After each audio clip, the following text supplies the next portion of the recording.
This meeting is not just for people who voted leave in the European Union referendum, and it's not just for people who voted remain in the European Union referendum. It's a meeting where we have to deal with a question that's much more important than that, which is what happens after the European Union referendum, and above all else, to understand the nature of the earthquake that hit British politics with the result from the 23rd of June vote. An earthquake which means that there is turmoil across the British political establishment, and we are never going back to how British politics was before the 23rd of June. It's most obviously seen in the Conservative Party. The fact that Cameron resigned, really within minutes of the vote, was showing that the analysis that we and others had made, that he would not be able to survive such a vote, was absolutely correct. Many people then expected Boris Johnson to be the next Prime Minister. Boris Johnson is not even going to be on the ballot paper to be the next Prime Minister. Not that, you know, there will be eventually a leader of the Tory party. And whoever she or he is, they will be a reptilian figure, let's be clear about that. It's not that, you know, one of them's great and the other one ain't. But nonetheless, they are in complete turmoil. Do we have a government? I have no idea. They don't really know whether they have a government or not. And there are huge developments to come. Please don't keep looking at your Twitter throughout and tell me, you know, that Johnson's now running for leader of the Labour Party or something. You know, that's anything is possible at the moment. And on the other side, you can also see that the referendum result has been seized upon by the Labour opponents of Jeremy Corbyn to seek to remove him, with huge potential fallouts. You know, I don't think it is impossible the Labour Party may split in a bigger way than it did in the early 1980s with the emergence of the SDP. So, you know, these are huge things. They are tumultuous events. So I want to think about what we learn about class relations and the nature of the working class above all else from the result of the European Union referendum. I wrote in Socialist Worker this week, the central feature of the referendum result was a revolt against the establishment. People who are generally forgotten, ignored or sneered at delivered a stunning blow against the people at the top of society. And I want to argue that that is the central element that we have to learn from it. Not the only one, by any manner of means, but the central element. And there is a measure of agreement about that, including amongst people who voted Remain. People may have seen Diane Abbott, who said that the vote was a roar of defiance against the Westminster elite. I think there's a lot of truth in what Diane Abbott said. Jeremy Corbyn himself said one clear message from last Thursday's vote is that millions of people feel shut out of a political and economic system that has let them down. Now, Jeremy Corbyn argued for a Remain vote during the referendum. Nonetheless, I think he feels very strongly from his deep immersion in many working class campaigns and many working class struggles, that feeling that we have identified. And Momentum, the Labour Left group, which is doing extremely good work in support of Jeremy Corbyn at the moment, says much of this vote reflected anger in communities which have experienced many years of industrial decline with the subsequent loss of secure employment. Many such communities have been utterly neglected for years by those in power. Again, a very similar analysis, in truth, about one of the central elements from the referendum. And on the other side of the scale, even the bosses picked up elements of this. So Nigel Wilson, chief executive of the big insurance group, Legal and General, says that for him the lesson was that the electorate was fed up of the rich and the elite shouting at them and telling them how to vote. The elite of which, of course, Nigel Wilson, the chief executive of Legal and General, is part. But it's very clear that this is a strong element that everybody recognises. It's not the only one, and I have to say this right from the start, that very clearly one element of the vote, amongst sections of those who voted this way, was an opposition to immigration, some of it rooted in wider racism. There's no doubt about that, nor is it anyone's business to underplay or to put aside the fact that there have been racist attacks on individuals and on institutions after the referendum result, and a section of people clearly feel emboldened to have more overt racism in how they act in society. It's also true that you can't entirely divorce the fact that the Labour MP Joe Cox was murdered by a Nazi during the referendum campaign. So it's not for any of us to downplay the seriousness of the situation in which we find ourselves.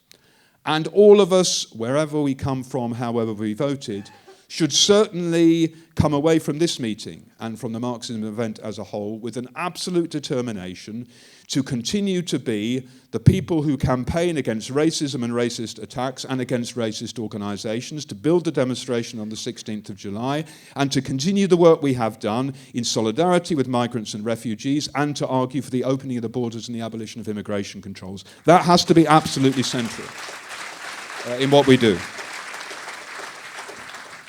You'll know that Socialist Worker and the SWP took the position of arguing for a left leave vote during the referendum, one based upon the experience of Greece, the demonstration of the European Union acting as the enforcer of austerity across a continent, the financial waterboarding of the Tsipras government, based upon its attitude towards refugees, turning the Mediterranean into a graveyard, of doing the deal with Turkey, which drives refugees back into one of the most vicious regimes in the world, and based upon opposition to things like the TTIP treaty.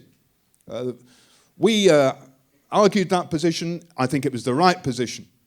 But I also recognise, and everybody ought to recognise, that many people who voted for Remain did so for reasons that we sympathise with. We don't agree with their position, but we understand it. Many people believe that this was a vote to defend workers' rights. Okay, we have an argument about that, that workers' rights are won by struggle, by trade union organisation, by fights in the workplace, not given to you from the European Union or anybody else. Okay, but many people believed that argument. It was an argument that was pushed very strongly by the trade unions throughout the campaign. Many people, rightly horrified by the official Leave campaign and the racism of Farage and others, felt that the only place for anti-racists was to vote Remain. Now, we disagree with that reason for voting for Remain. Nonetheless, we need to recognise it. And the reason we need to recognise it is because we have more in common with someone who voted Remain because they are horrified by racism or want to defend workers, obviously, than we do who have someone who voted Leave because they agree with Farage or the Labour right wing.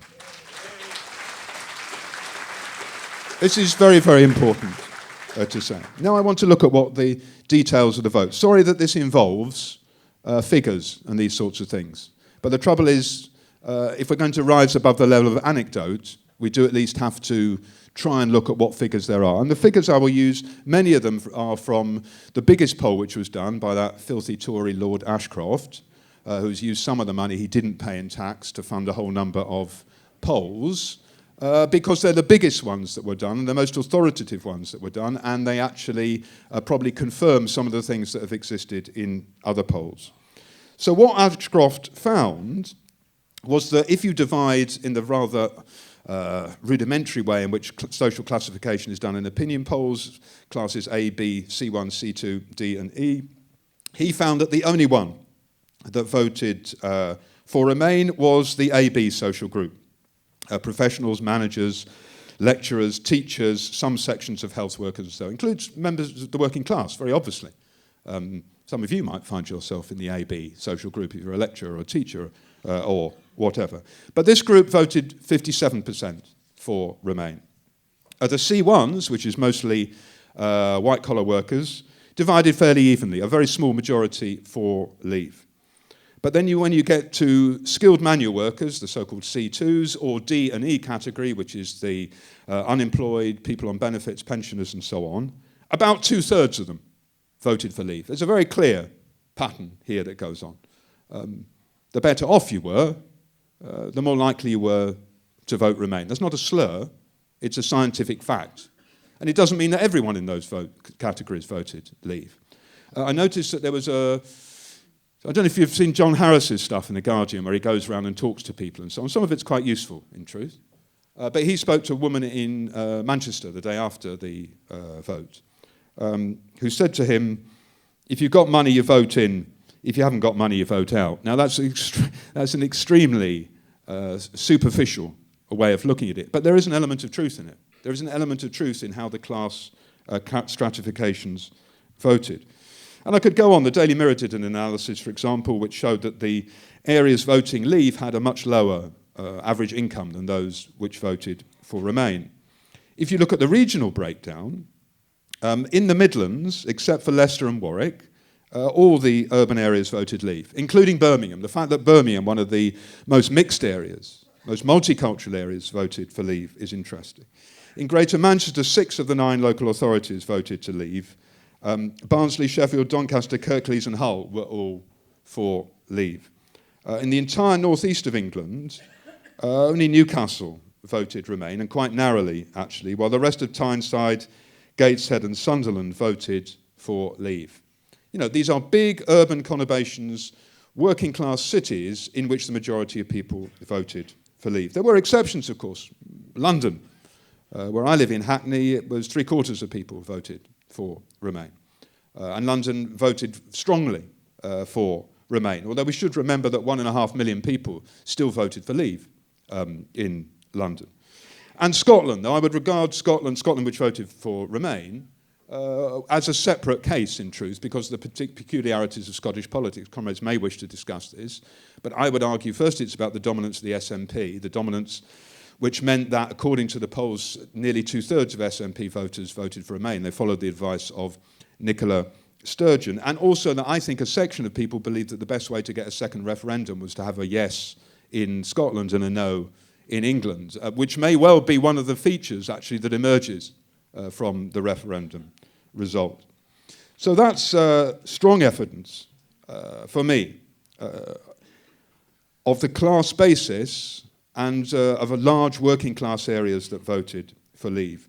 There's a particularly marked association between those areas which have been blighted not just by 8 or 10 years of assaults from the bosses and the government, but have suffered for 30 years and more from the devastation of Thatcherism and the fact that they've never recovered from that, let alone the latest attacks upon people.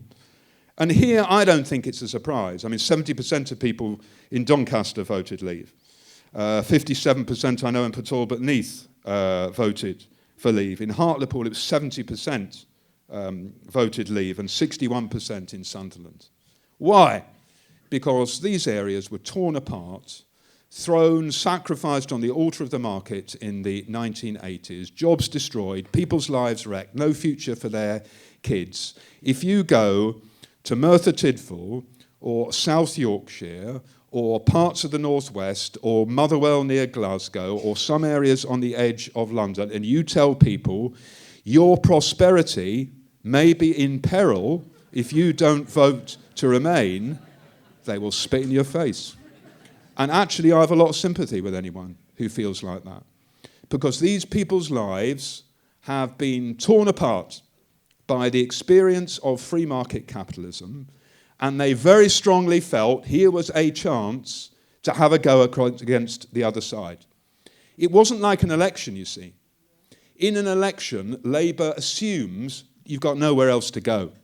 I have discovered in Scotland, actually, that people do have somewhere else to go. But they assume, really, you've got nowhere else to go. And if you're not going to vote for Labour, you're going to vote for the Tories. Well, this was not like that. This was a binary choice in which both of the sides were led by Tories. And therefore, you weren't going to let in the Tories if you voted for Leave. And this was your chance to say that you were fed up and have had enough of the way society is. It's quite interesting.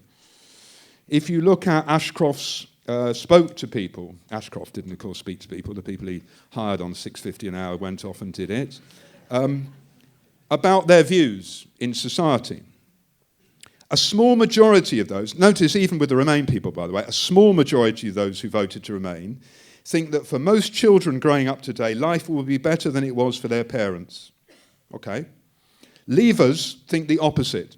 by 61% to 39%. In other words, nearly two-thirds of people who voted Leave thought that their kids' lives would be worse than their own.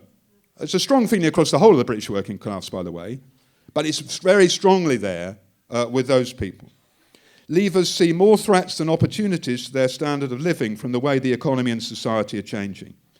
By 71% to 29%, they think things are getting worse for them. Now, that's a very strong feeling, but it's not based upon fantasy. Things are getting worse for very many people in Britain. And the problem is there isn't obvious ways in which that is brought into a fighting collective ability to do something about it.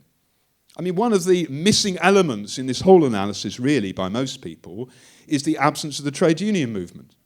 The trade union movement, which was not able to persuade most of the people it spoke to that they ought to vote for Remain, and which has not provided a sense that there is a collective fight back going on across British society.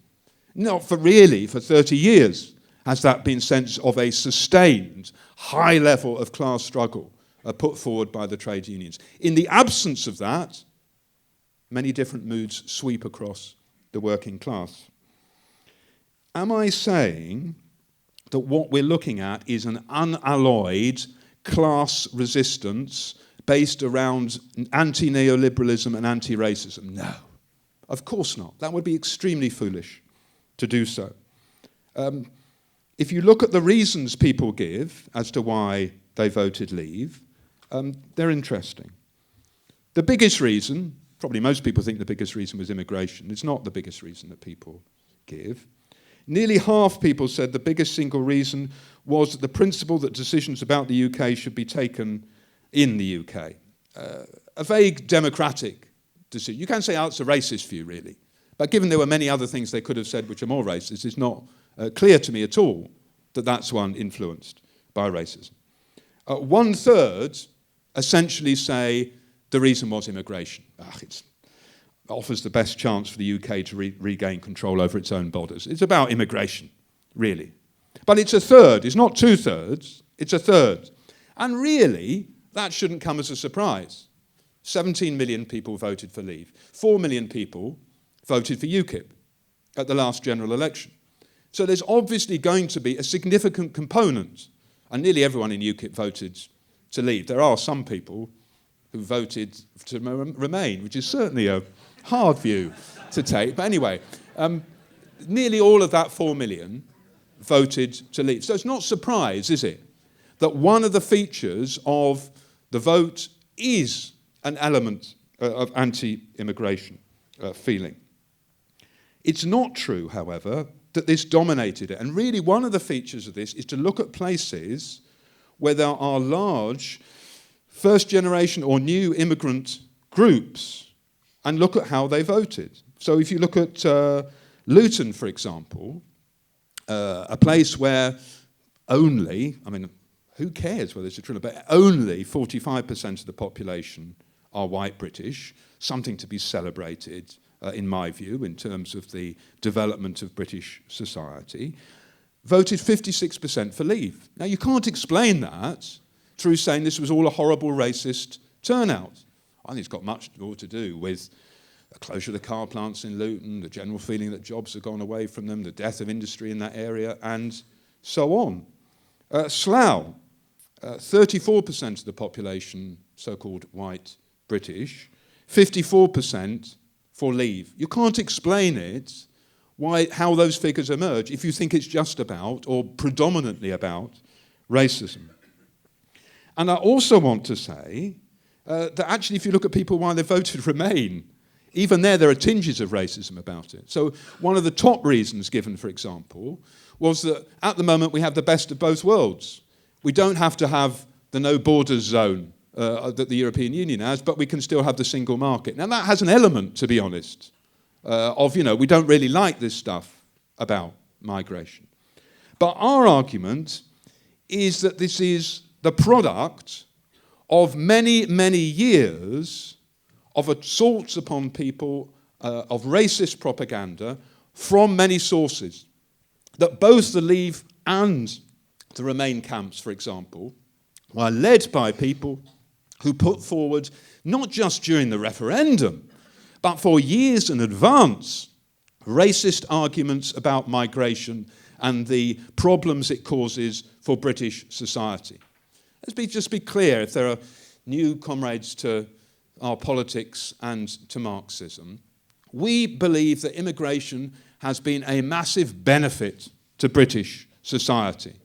Economically, politically, socially, culinary, artistically, it has been a massive benefit to British society. We believe that all immigration controls should be abolished and that whoever wants to come here should be allowed to come here. And on a lower level inside that, we are for opening the borders to refugees and migrants and are part of any campaign which seeks to make that possible. But we have been in a very small minority, in truth, most of the time. Under Tony Blair, that war criminal who should be arraigned in The Hague after the Chilcot Tribunal, there was long assaults upon asylum seekers, for example, which I noticed that Peter Oborne, the quite right-wing journalist, but which is good on these issues, says was organised between The Sun, which decided it would run a week of assaults upon asylum seekers, with 10 Downing Street under Tony Blair, that they cooperated in a campaign to do this. That was, over 15 years ago I'm talking about that this happened. That there is not a day that passes without a racist speech by a politician or in the media, a story attacking migrants and refugees. That Ed Miliband, the leader of the Labour Party up until the last election, said that the greatest mistake of New Labour was to let in too many migrants from Eastern Europe. It was David Cameron who spoke about a swarm of people coming across the Mediterranean, a bunch of migrants that you must not be allowed to break into Britain without permission. That Michael Fallon, another of the Remain leaders, talked about Britain being swamped by migrants. That Philip Hammonds, the Foreign Secretary, who's also one of the leaders of the Remain campaign, that Britain was wide open to freeloading European migrants. The racism of Farage and Johnson was disgusting during the campaign, but they are regrettably far from being alone in the British political establishment of people who are push forward hateful racism. And you can't really take seriously people who turn around and say, oh, there is a racist mood against migrants inside the British population who are sipping from a Labour Party mug which says controls on immigration as one of its central promises at the last election. And regrettably, this mood was buttressed during the campaign by the Labour Party as well, that took an 11th hour decision that the way to attract the working class was to say to them, we want more restrictions on freedom of movement too. And that was Tom Watson, the man who's now trying to get rid of Corbyn. It was Ed Balls, the failed shadow chancellor from the last election. It was John Mann on the right of the Labour Party. But also, regrettably, Len McCluskey and John McDonnell said that there had to be a rethink about the question of freedom of movement. It is not a surprise that people pick up a mood against immigrants when the whole of official politics is screaming at them. This is the correct attitude. The only major party at the last election who didn't put this forward was the Green Party, who actually had quite a decent line around immigration. So we should understand that feelings about immigration have been strong in British society for a long time. I was looking at there's regular surveys about what issues people think are most important. Nearly a year ago, in September of 2015, which is that you remember September 2015 was a great month in lots of ways. A great month. It was the election of Jeremy Corbyn, and it was that huge demonstration of refugees are welcome here in London, which showed a transformation, actually. And when an opinion poll came out that showed a third of people thought that they had done something in support of refugees, given money, written a letter, signed a petition, gone on a demonstration, whatever, it may have been. That same month, 56 of people said that immigration was too high in Britain and that something had to be done about it. Now, you know, this is a reality about it and is partly expressed in the referendum result. But I want to say that what we're actually looking at is a case of contradictory consciousness inside the working class.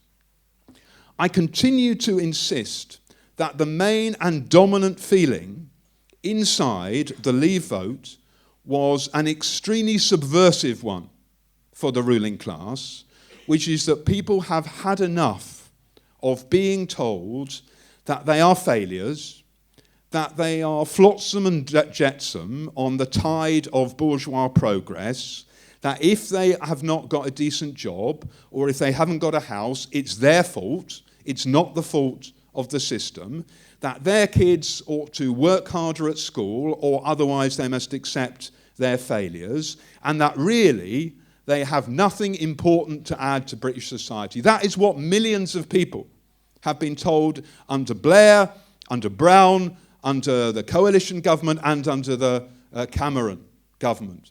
That was the major feeling that comes out of the polls, comes out of the interviews with people, but is mixed also in some cases, far from all, in some cases, with also a feeling against immigrants and that Britain would be better off if there were harsher immigration controls. And this is a case of something which Marxists have spoken about in the past, of contradictory consciousness. It's something which actually Owen Jones used to believe in. Owen Jones used to write lots of articles about how UKIP voters also had quite progressive views about things like the renationalisation of the railways, for example.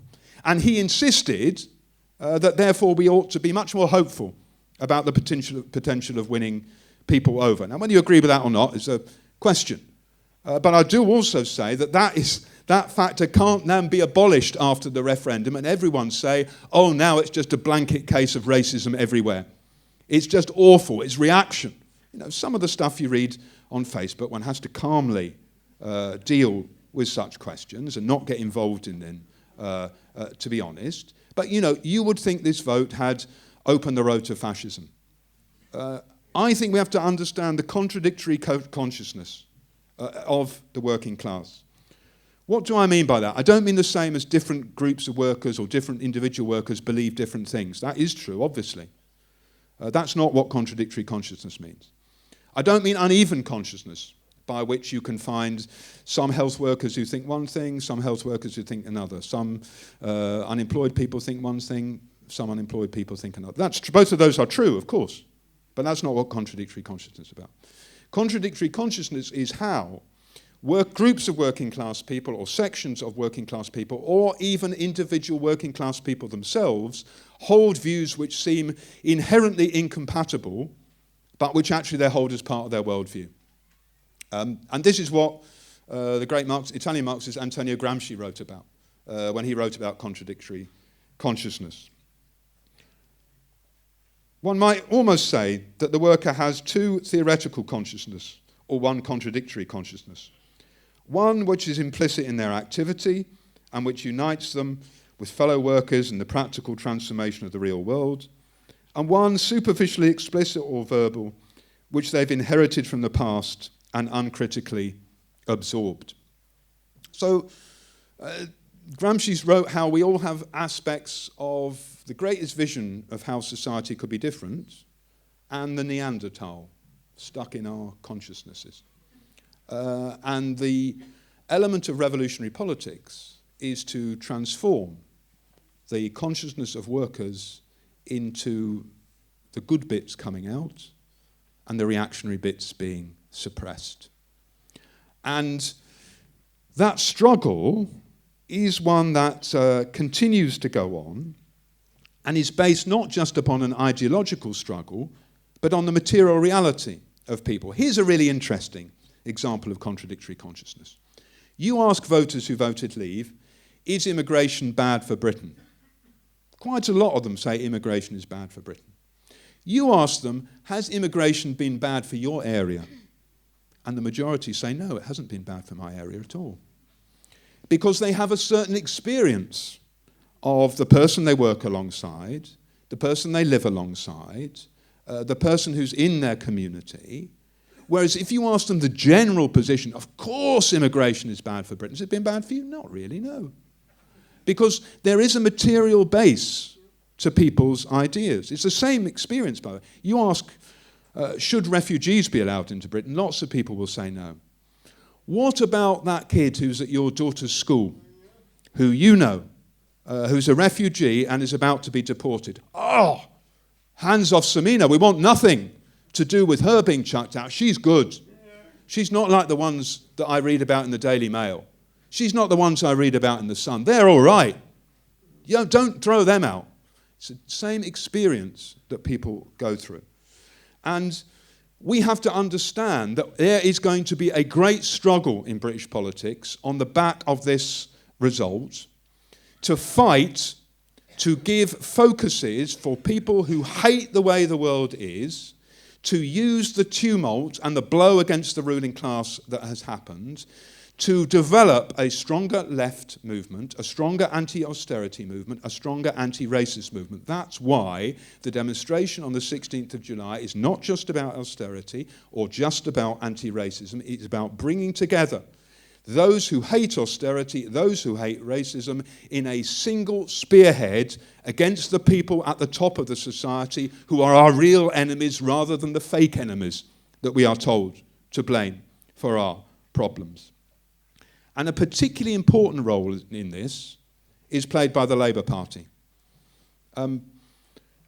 Let's be clear. We are 100% for Jeremy Corbyn against the right wing of the Labour Party. 100%. It's a very, very important struggle that's going on at the moment. And we will mobilise, we'll fight, we'll raise in our unions to defend Jeremy Corbyn and to keep him as the Labour Party leader, to cut off the flow of union funds towards the traitors who have stabbed him in the back, and to do all our best to have them deselected as Labour MPs. But I think Jeremy Corbyn made a mistake when one of the first compromises he made with the right was to say that he would argue for a Remain vote in the EU referendum. Because if Jeremy Corbyn had been the leader of the Leave campaign, one, it would have transformed the debate. It would not have been about racism. Of course, there would still have been elements raised about racism, but much more, it would have been Jeremy Corbyn going on about how the EU enforced austerity, how the EU was doing deals like TTIP, actually things which he did mention, even when he was meant to be arguing for the other side. But nonetheless, it would have transformed it. For young people in particular, and one of the things I didn't mention coming out of the analyses, but which is very clear, is that the large majority of young people voted Remain, and the cut-off point is about people over 40 voted Leave. Not that everybody did, but the majorities I'm talking about. It would have shown to young people that there was a left Leave vote and campaign as well. And the person shown celebrating on the 24th of June would not have been bloody Nigel Farage, it would have been Jeremy Corbyn. And he would now be in an unassailable position to become the next Prime Minister. Giles Fraser, what is it, a canon, I think, isn't he, wrote an article in The Guardian along the same lines as this. Yes, quite a hard article, actually, but making the same point, that really Labour has here missed an opportunity to reconnect with vast swathes of working class opinion who don't vote, who don't think politics is for them, who really think that they've got nothing to do, that they can change society. One of the saddest bits of the analysis is people working class people who voted Leave were asked, do you think it will make much difference? And most of them said, probably not. Nothing's going to make any difference. It's quite a sobering thought that there are millions of people in Britain who now are so detached that that's the genuine thing they have about it. But it need not be like this. Because one of the things we learn surely from history is the way in which crisis produces opportunities for the re-emergence of left forces and how quickly things can change. Look in France at the moment. Axel spoke brilliantly last night for those of you who were here. He's a French rail striker. About how, up until a few months ago, all the political discourse was dominated by talk of the Front National and Marine Le Pen and Islamophobia and the state of emergency and attacks on migrants and so on.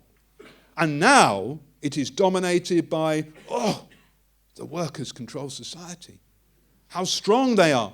How not a wheel turns without their graceful permission. How powerful it is that when workers go on strike or demonstrate, and the Nuit debout movement, the Night on Your Feet movement of students and young people, which has transformed a section of people. Not that all the racist ideas go away, not that Marine Le Pen is immediately sidelined, of course, but things can change if there is a demonstration of the collective power of workers and the ability to change things. We are not spectators. We are not passive observers of a process at the top of society. We are people who have a duty to fight with everything at our disposal to make sure that out of this blow against the establishment, but which is a contradictory vote as well, that we have the strongest possible campaign against racism, campaign against austerity, and to tear the heads of the people at the top of society when they are weak in a way which can give real solutions to those that people are looking for in the devastated working class communities, in modern working class communities, if you like, for the people in the working class across the whole of Britain and across Europe to say that the way forward is to take the power from the bosses, to unite against racism and to fight for a different sort of society.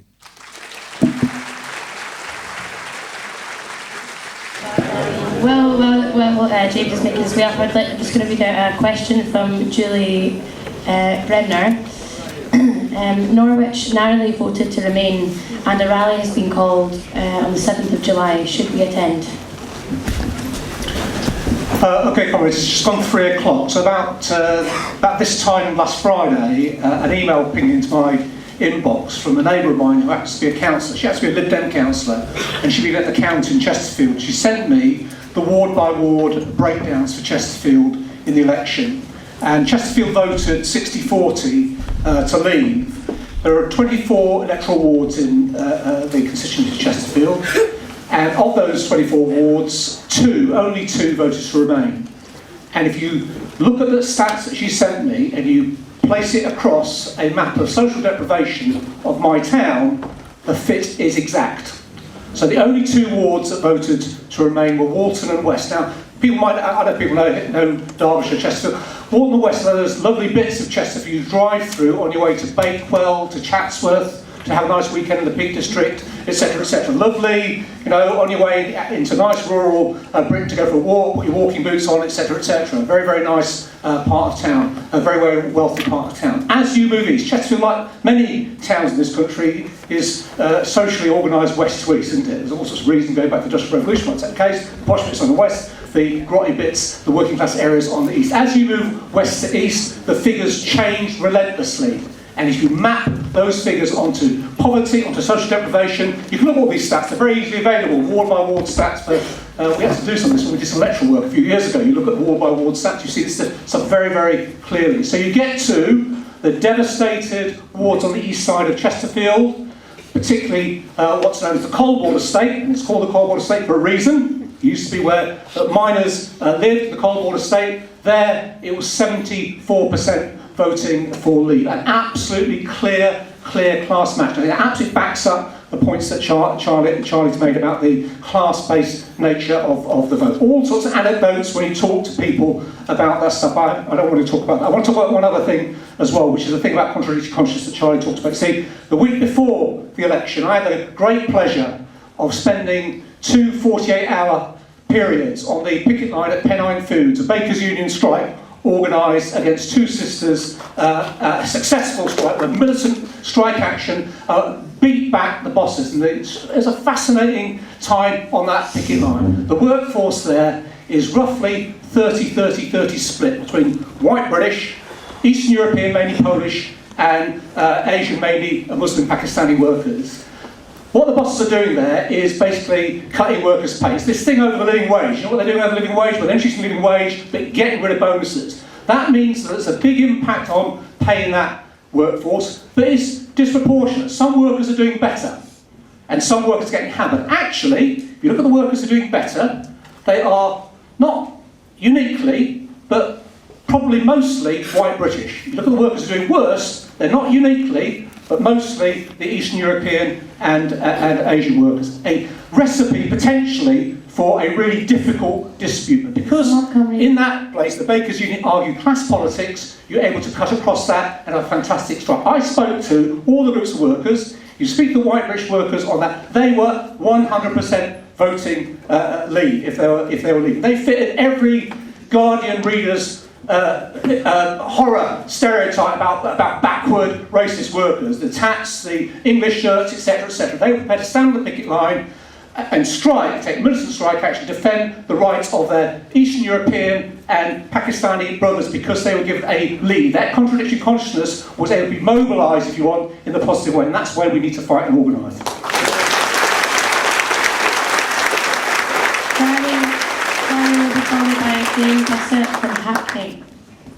Yeah, I thought comrades, can you hear me okay, yeah? I thought comrades might be interested in some more detail about the result in Scotland, because there are quite significant differences.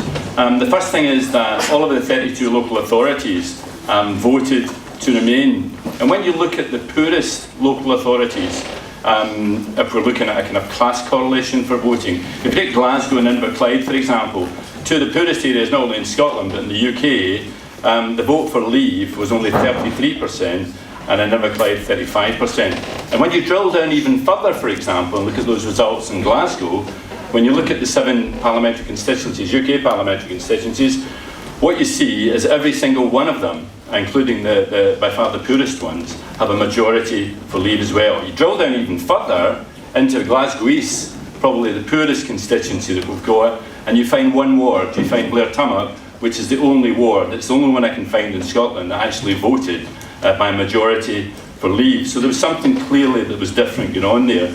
And Charlie's actually right. I mean, the SNP, they've occupied the ground that old Labour used to occupy, left of centre. And basically, they ran a very positive campaign. I'm no SNP lover, obviously, but they ran a very, very positive campaign, which actually was very positive about immigrants and refugees and migrants and so on. So what we have to say about the Scottish result is that the majority of the working class in Scotland voted to remain, and that includes poorer people. Charlie briefly mentioned young people there. I think it's worth flagging up young people. The YouGov poll shows that 75% of young people across the UK voted to remain. That figure's higher in Scotland. And a lot of those young people are extremely angry because many of them, most of them I would argue, voted remain for the most positive of reasons, in other words for anti-racist reasons and so on. And we may have to face up to the fact that in the short term they may find it difficult to understand why many on the left, for example, argued the progressive case, and that may cause us some kind of difficulties. The sad bit about the referendum campaign was that the left, progressive left view was marginalised. It didn't penetrate the mainstream whatsoever at all. So what you had was this vicious anti-immigrant, anti-refugee, anti-asylum seeker rhetoric that was cynically run from the mainstream Leave campaign, and already we are seeing the fallout from that. Not just anecdotal evidence, but the first early surveys seem to indicate we're seeing a rise in race hate crime, Islamophobia, and so on. It also does, the result, give a boost to some sections of the right, not just here, but also the far right in other parts of Europe. So we have a fight on our hand, and the hugely important message is the one that was given last night, and that Charlie's given again here today, is that we, above all, now have to come together. Whatever way people vote, it doesn't matter a damn. It's the broadest possible unity that we need, and the left and beyond, to launch a fight back which links clearly anti-racism and austerity, and that's an urgent priority for us.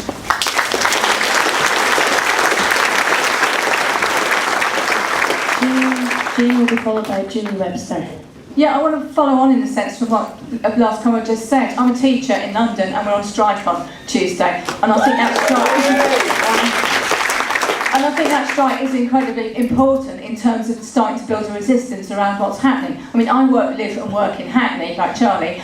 I walked into my school, people were absolutely on the floor about the vote, you know, really upset, really devastated, you know, horrified by the racism, all the rest of it, you know, very kind of difficult feeling around the whole thing.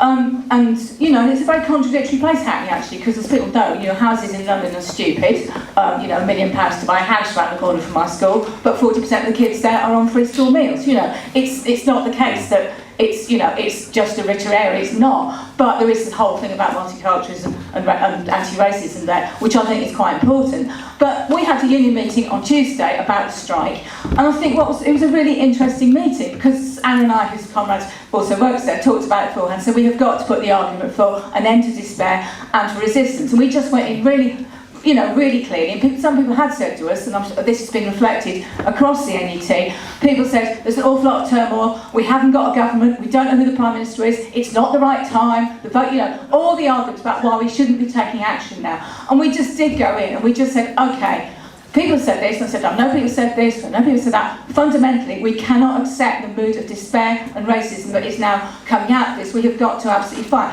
What was really encouraging was actually we won the vote. We didn't take a vote, but we won the meeting. But I think the people we are closest to actually argue very, very strongly, we have got to take it now. The best person in our workplace was a Muslim woman who's bought the paper for years, always absolutely solid, said, it is when somebody said we shouldn't do it now, straight away she said, it is absolutely crucial we take it now. You know, I'm angry about the vote, I'm angry about the racism, I'm angry about what's happened to Corbyn and the Labour Party, we have got to go out and fight. And I think that is absolutely crucial in terms of the strike next week and following up afterwards. I know in schools we will end up having, you know, depending on what happens, we will end up perhaps defending kids against deportation and all that sort of stuff. And the NUT put out a very good statement about that actually last week, saying that we was. But I think that means that next week, if you are anywhere near a school, go to the picket line. If you know parents, encourage them to get involved. Parents in my area are organising a picnic in support of the strike and spreading it and whatever. We're having a rally down at Hackney Town Hall. I think everywhere we can actually encourage that resistance, get out on those demonstrations and support it, because I think it's absolutely crucial.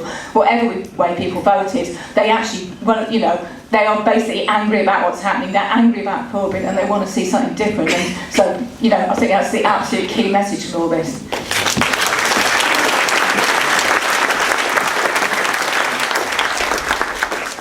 Julie Webster is next. Julie will be followed by Wayne and Bennett. I think to campaign for the left-lead position, the Lexit position, was the absolutely right thing to do. It's right that we oppose the EU austerity and the pressure of the neoliberalism. I mean, if we look at Ireland, the EU now saying that Ireland should not be resisting these water charges, it's illegal if they try to do so, and they will fine the Irish government, they'll, you know, more than that, if they try and do this. Obviously the Irish government is also responsible, but the EU just put more neoliberal pressures on top of that. So we're not saying leave the EU, you'll have socialism, you still have capitalism, but it's one more layer of shit, isn't it? One more layer of it. Like the World Trade Organisation. Before it, still a capitalism, but it's one more layer of something which is bad. And obviously, European Union is also racist. I think it's quite clear. When you have racism which says, got to keep out those outside Europe from coming in, it's not much of a seamless slip to then people saying, well, if there's too many of those from Turkey or Chad or Libya coming in, what about the Romanians from inside the EU that are coming in? And if you don't challenge this idea that too many people is something to do with numbers, actually, the capitalists got the bakery, there's enough to go around, we've got, you know, regardless of who comes in, there's always enough to go around, we take the bakery, we don't fight over the crumbs. One last thing I will say, I think there is a lesson to be learned on something though, because there was a massive vacuum in the referendum. The Remain side dominated by the right, and the Leave side was dominated by the right, and the left lead was quite small, particularly Lexit. Stand Up to Racism was doing good convoy to Calais stuff at that time.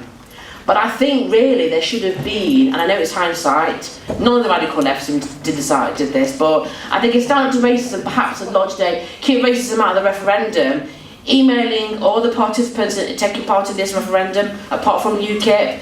We maybe kind of got people together like celebrities to put pressure on both campaigns. Maybe that might have been effective, that maybe there'd have been less Maybe there'd have been a lower level of racism, racist rhetoric, I don't know, but I think it would have given the left more confident if we'd done this earlier. Although it's absolutely right that we are doing stand up to racism, combined with People's Assembly stuff, the demonstrations defending immigration, defending refugees, against austerity. It's right that we're doing it now, but I think with hindsight, perhaps if we'd done this before earlier, that maybe that made some bit of difference. Certainly I think it would have made difference, confidence amongst working class people who were, I think it would have made some difference. Thank you. I want to agree with what Charlie said, because if anybody's read The Economist today, what does it say? It says the referendum was a politics of anger. And it goes further to say that the people that couldn't be heard forced themselves to be heard as a voice because the mainstream would not hear them without. In other words, the ruling class is saying that people wanted to be heard, and that's the reason why they spoke out on the referendum. But I also want to say something else. What's happening now, it matters what we do. It is not true that we can't beat back the racists. Sometimes you see those horrible videos, don't you, of people being racially abused in a tram. But also notice other people are saying, stop it. What do you think you're doing? Our job is to organise those people. And as for the remaining people, the people that voted Remain belong to us. When all the young people, the majority reason given is that they say in our society, we want to be multiracial, we want to be multicultural. And by the way, actually, the other fact that Ashcroft showed was even amongst the Leavers, only 15% of people said they were opposed to a multicultural society. It's important that we understand that. That's one of the reports. It's not true we can write off all these people as being automatically racist. But I do want to say the 16th of July is our chance to make this a reality. Because yesterday I was told that the Unite supported the 16th of July. The NUT supported the 16th of July. Unison has supported the 16th of July. We've got a chance to send a message to the racist. I want to wipe the smile off Farage's face. And the way to wipe the smile off Farage's face is to go onto the streets. One of the best things that happened when Jeremy Corbyn was attacked by the right was he turned out with 10,000 people and said, can you do that? Right? And the truth is, that's what we have to say to the racists. We're going to turn out with our communities, with our trade unions, and you can't do that. Much more importantly, we can beat you back. Because at the moment, the truth is, I think, if you talk about the defeat of the British National Party, the EDL, we've got the facilities of building a united front to stand up to racism and mass organisation, and we're going to need it. We're going to need it, because I can't stand watching David Cameron turn around and say, we want a country without racist attacks and anything like that. You see, he's the person that started the fire. You see, if you start a fire and you say, my house is burned down, I turn around and say, don't start the bloody fire in the first place, because you're the one that started it by attacking migrants, by attacking everyone, and we've got the potential to change what happens. But at the forefront of that, I think socialists can make a complete difference, because we've got an answer both for what's happening now, but also for a question about how we fight for a future that links workers and against racism and against inequality, and as well. I'll stop there.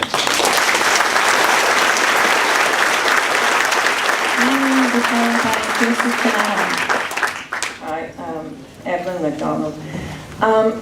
When Britain joined the European Union in the early 1970s, all across Europe it was known by the working class in its majority in every country that the European Union was the enemy of the working class and the common market as it was then. Why is that not really understood today? That is a question for socialists. And the reason is that the social democratic parties, socialist parties, including the Labour Party in Britain, Socialist Party in France, German SPD, have promoted illusions for decades in the European Union as a liberal, anti-racist, pro-refugee organisation. This is utterly and totally wrong.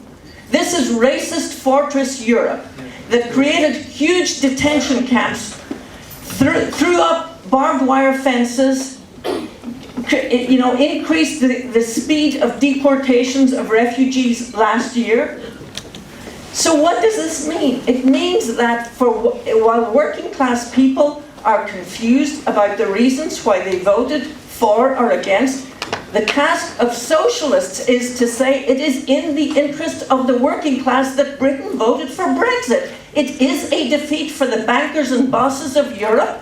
There can be no even-handedness about the idea that the European Union, a vote for the European Union, is a vote for anti-racism. This is utter nonsense, and it is the kind of false consciousness that socialists must fight against. The working class has a side in opposing the European Union, and it is the fault of the leadership of the working class that it is now, that opposition to the European Union is now associated with the National Front and UKIP and these racist organisations. This is wrong. So the Spartacus League that I'm a member of welcomed the vote for Brexit as proletarian revolutionary internationalists. It's a defeat for the bankers and bosses of not only of Europe but also of the City of London and Wall Street. And socialists have to stand up and say that. Jeremy Corbyn was wrong. We said shame on Jeremy Corbyn. He knows better. He knows to oppose the European Union. But by the same token, socialists have a side in the class war that's going on in the Labour Party. We say kick out the Blairites and defend Jeremy Corbyn, and let's not pretend that the workers have a side in that as well.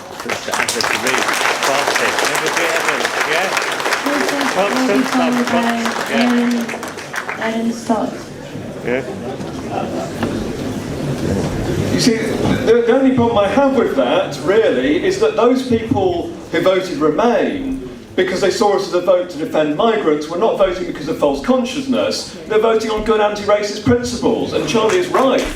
Our job now is to unite all those people who want to defend against racism and who want to fight austerity, regardless of how they voted the referendum, and provide a way forward. What I wanted to talk about really was the situation in Europe more generally. You see, that this is a profound crisis for the British ruling class. There is now in Britain no government. There is in Britain now no opposition. All you have in Parliament is a myriad of factions going to war with each other. It's so bad that the SNP are now applying to the official opposition. In a Parliament they want to break away from it. They want to independent Scotland. This is a bizarre situation. But it's not just in Britain, you see. Look at Europe. The EU has lost its second biggest economy. This is a huge blow to the European Union. It's not just in Europe though. Washington now is in crisis because they've lost their biggest ally in Europe. They've lost the conduit between the European Union and NATO. This is a huge problem for the ruling classes. And faced with this, there is going to be a deep and ongoing crisis in Europe in which there will be blows struck against the project, both from the left and from the right. And it's part of a much wider, deeper, longer-running political crisis we face. You look at Ireland. In Ireland since 2007, the vote of the two major parties of Irish capitalism has fallen by 25%. In Spain, the two biggest parties can barely grab between them 50% of the vote today. In France, the Socialist Party leader has seen his popularity fall to record low levels, and France is polarised, on the one hand, the Front National, on the other hand, the hope of the workers' resistance. In Austria, we heard today that the presidential election will be rerun. I'm very, very sad to see that, but it's going to be rerun between a Green Party politician and a fascist politician. This polarisation is going to continue. Greece and so on, we can talk about all the different countries. Now, in this situation, the left faces a choice. Is our role to be the defenders of the centre ground, to try to prop up the establishment for fear of what will come if the establishment fail? Or are we to become the radical critics of the establishment? Are we to reach out to those people who feel left behind, disenfranchised and disenchanted with the whole political system and say to them, we have a way forwards? And it seems to me that's the role that we have to play in this situation, whichever country we're in. And in Britain, it's particularly true. You see, Charlie's analysis in terms of contradictory class consciousness is not just an explanation of what's happening, it's a guide to how we intervene. Because what we have to do now is reach out to people on both sides of this divide in the working class and draw out the good sense contained within their consciousness. And that's why the 16th of July is critical. It's critical because it's a demonstration both against racism and against the horror that has been inflicted on working class life in this country for many, many years. Hard on racism, hard on austerity, and providing a way forward for working class people, whether they voted to leave or voted to remain. That's the way forward, and that's the task for us today.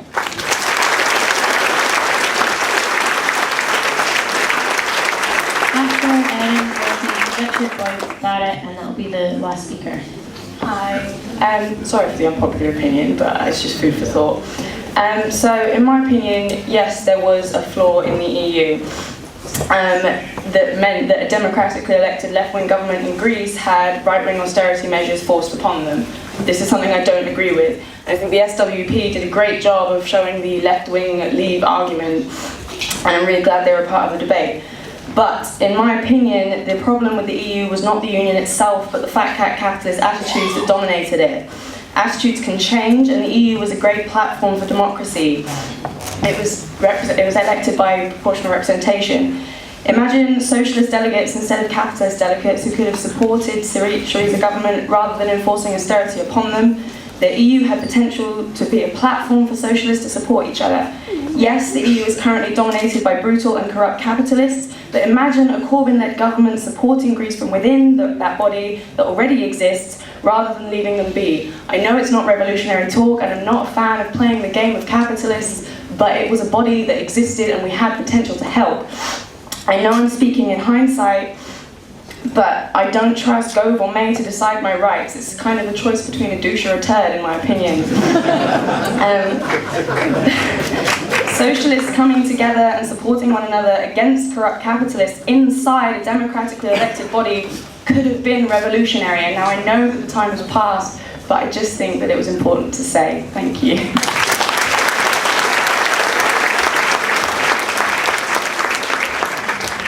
Richard Boyd-Barrett from People for Profit in the SWP in Ireland.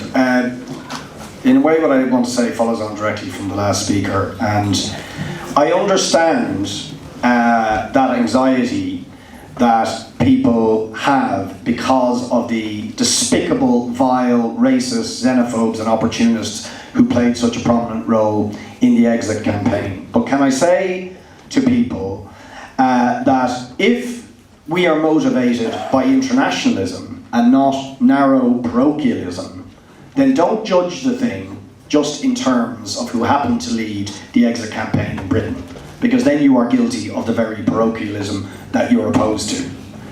The truth is, you have to look at the question of the European Union, as was mentioned previously, in terms of what's happening all across Europe and what Europe is doing. And if you do that, I'm afraid you will find, contrary to the understandable sentiment expressed in the last speaker, it is not this or that leader in the European Union that is the problem. It is the European Union, right down to its last sinew. As I just said, we have had a massive revolt against EU, IMF austerity in Ireland for the last couple of years. After vicious assault. I haven't got time to enumerate what they did to us, but they have imposed cruel hardship on the most vulnerable and desperate people, causing an immense crisis that continues to echo in housing, homelessness, health, poverty, deprivation, you name it. And we had a revolt against that, a fantastic revolt of the people, very consciously a revolt which, when the people filled the streets of Dublin time and time again with the biggest protests in the history of the Irish state, with Greek flags and Spanish flags and Portuguese flags. Instinctively, people revolting understood this was part of a wider revolt against EU-inspired austerity. And that has resulted in the political devastation of all of those who supported that austerity and the EU. We are now one seat short of the same size as the Irish Labour Party in the Parliament. That's where it's come to. And it's not because we are huge, we have grown, the Labour Party collapsed. Because they sided with the EU in this assault. And in the last week, in the same week as the exit vote, the EU Commission came out and said, we are effectively nullifying the election results in Ireland, which was largely fought on this issue, and where a mass movement forced all of the parties, a majority who were elected into the new parliament, to give a commitment before the election that they would get rid of voter charges. And indeed some of the other austerity measures. Within a week of that election, the EU Commission came in and said, it's illegal. We will not allow you to do it. We don't care how you voted, we don't care, it's illegal. And this is the important point, and I'll conclude on this. We are not allowed to build social housing anymore within EU fiscal rules and state aid rules. We are not allowed to put the public investment in our health service because of EU fiscal rules and state aid rules. We are not allowed to get rid of water charges because of EU state aid and fiscal rules. And you can add into that, 30,000 people have drowned in the Mediterranean because of Fortress Europe. Do not look to the European Union to settle accounts with Farage and Johnson and the Tory vile scum. That has to be done by us, by the mass of people. Don't look to Europe because they're just as bad. I'm just going to bring Charlie back in to sum up. Thank you, Lorna, and thanks to everyone who spoke. I think it's an important debate which will go on throughout Marxism. First, I want to say something about the promises made by the Leave side. Because one of the strong things you get from the analyses, talking to people after the election, is they feel politicians promise you things and then they immediately don't deliver them. People will soon find that the promises made by the official Leave campaign are completely empty. They drove round, didn't they, with a bus, £350 million a day for the NHS if you vote Leave. And then, the day after, said, I didn't really mean that. That was a mistake. It was on the side of the bloody bus. No, we didn't really mean that. And the reason, of course, is that if there is any such money, they will see it going to the people at the very top of society, just like everything else. Your lives will get better if you vote Leave. No, it won't. It will get better only if you struggle against the very people who told you to vote Leave in the official Leave campaign. And I think it can therefore lead to a potential deepening of anger against a wider sphere of the political establishment, and particularly those who will now become leader of the Conservative Party, who will be announced on September the 9th, isn't it? That it will be another group of people who have nothing in common with ordinary people. Actually, if you look at the polls, voters as a whole, and Tory voters in particular, were absolutely clear who they wanted to be the leader of the Tory party after the election, Boris Johnson, who is not even going to get on the ballot paper. So whoever it is will be very unpopular, in my view, and we have to seize the time. One of the things that's often forgotten in all the analyses of the Leave vote is David Cameron has resigned. This is a good thing. This is a good thing. This is a good thing. The man who implemented the most brutal austerity since the 1930s has gone. The man who attacked migrants and asylum seekers has gone. The man who turned his fire on Sadiq Khan during the election campaign in the most disgusting manner has gone. This should be a cause for celebration across the land. The second thing I want to say is that we need to understand that whatever the short-term impact of the vote may be, in the long term this is a vote that can undermine racism, can weaken racism, for three reasons. One, that it is a blow against Fortress Europe. It begins to break up Fortress Europe. Not automatically that it means the abolition of border controls, of course not. But you're never going to break up something like Fortress Europe simply from above. What will happen is there will be national revolts against it, which are expressed in things like the referendum result. Secondly, the pressure towards racism is intensified precisely by the austerity policies enforced by the European Union.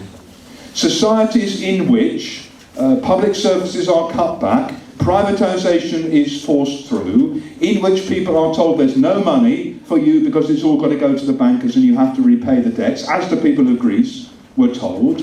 In those societies, racism and fascism grow. and therefore a blow against the European Union is a blow against that.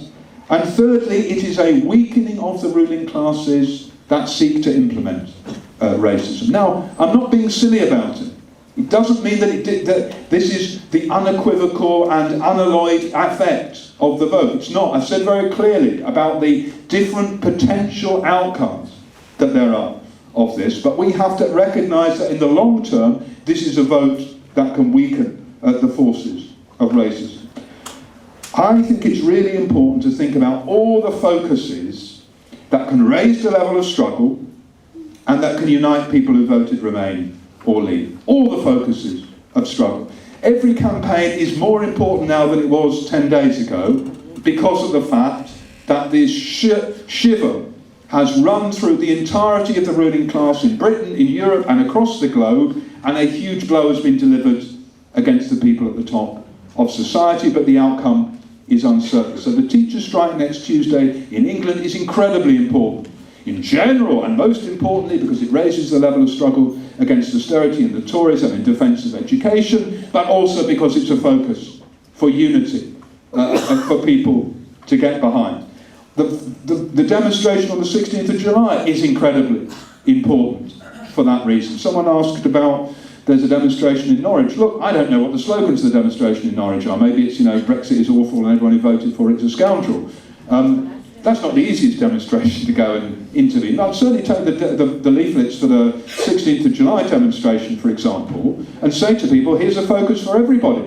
There's a fear about racism inside society. Come on this demonstration with us, because we want all of those different sorts of people to be involved in it. The point that Erin raised as the penultimate speaker, could not we have supported Greece through activity inside the European Union? Look, there were forces that should have been expected to stand with Greece inside the European Union. The truth is they did not, and the European Union was utterly determined that there should be a crushing of Greece because of the demonstration of fact across the whole continent.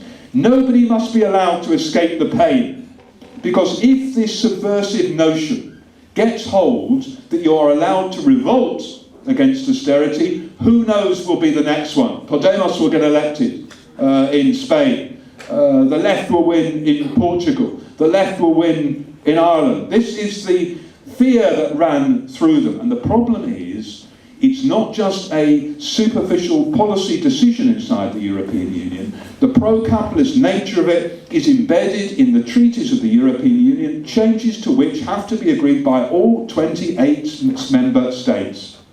And if we were in a situation in which all 28 member states agreed on left socialist policies, we would not really be saying, and now the crucial thing is to transform the European Union. We would be thinking about a much greater possibility of transformation of society. But it is, of course, right to say there should have been a much greater solidarity with the Greek people. By trade unions, by political parties, by all of us. We tried our best. I don't know if you remember, a year ago, we stood at the opening rally with our ochi signs, the no signs, to austerity, of saying our solidarity is with the Greek people. We demonstrated on the streets in London, at the embassy, and so on. That should have taken place at a much greater level, and above all else, the greatest act of solidarity, always with people fighting austerity somewhere else in the world, is to fight where you are. To show that you are in solidarity with them, because you too will not accept austerity and racism. My final point is, we had better get used to this. Think about the way society is on a knife edge at the moment, and can go two ways. And turmoil is the new normal, just as economic stagnation is the new normal, or recession is the new normal. And you cannot find a solution to this by saying, can't we go back to how it was before, where it was a bit calmer? There are not going to be calm waters in front of us.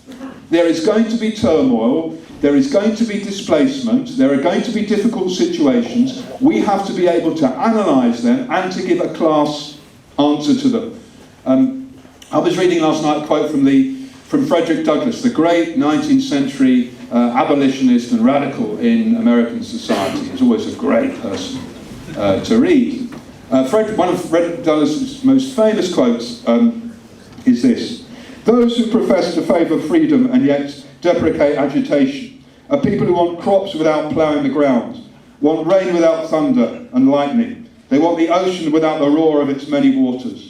The struggle may be a moral one, or it may be a physical one, or it may be both.